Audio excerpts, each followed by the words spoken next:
سلام. في هاد لا فيديو غنقدم لكم هاد الفطيره معمره اولا خبزه معمره بحشوه بسيطه وفي المتناول وبواحد العجين اللي كيجي قطني ورطب. هاد الفطيره تقدروا توجدوها كوجبه عشاء اولا الكوتي اولا بالنسبه للفطور ديال رمضان تقدروا تنوعوا بها الفطور ديالكم. هنا بالنسبه للعجين كنحتاجوا ربعه ديال الدقيق ما يعادل 250 غرام وكاس ديال الفينو ما يعادل 100 غرام ديال الفينو، مع ملعقه متوسطه ديال الخميره الفوريه، ملعقه ديال السكر باش تعطي داك الحموريه للعجين ديالنا، وشويه الملحه وشويه ديال الزيت باش تعطي داك الرطوبيه للفطيره ديالنا. وتقدروا تزيدوا واحد الملعقه ديال بودره الحليب، وكنجمعوا العجين ديالنا بالماء دافي.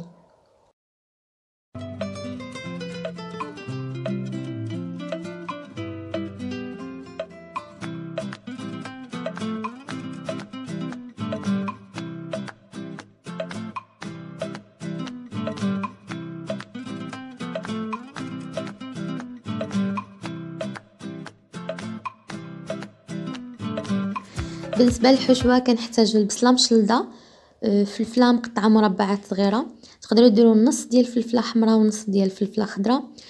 عندي هنا جزره محكوكه، كنحتاجوا الكفته، الزيتون مقطع، شويه ديال الهريسه، ثومه، زيت المائده، القزبر ومعدنوس والعطريه. كنشحروا داك البصله مع الثومه والزيت.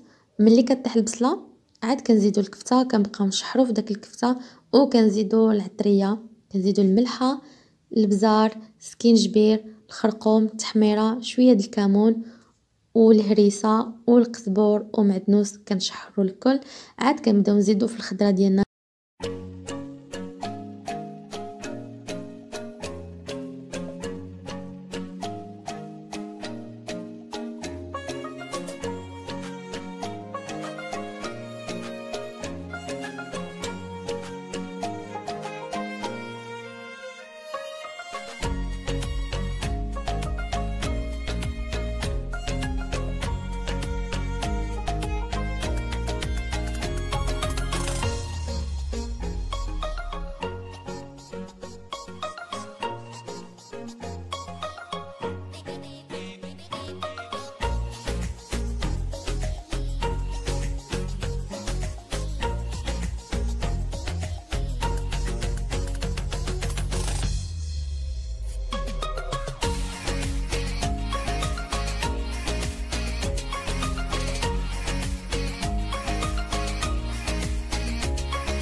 بعد ما وجدت لنا هاد الحشوه ديال الكفته والخضيره، في الاخير كنزيدوا هاد الزيتون مقطع.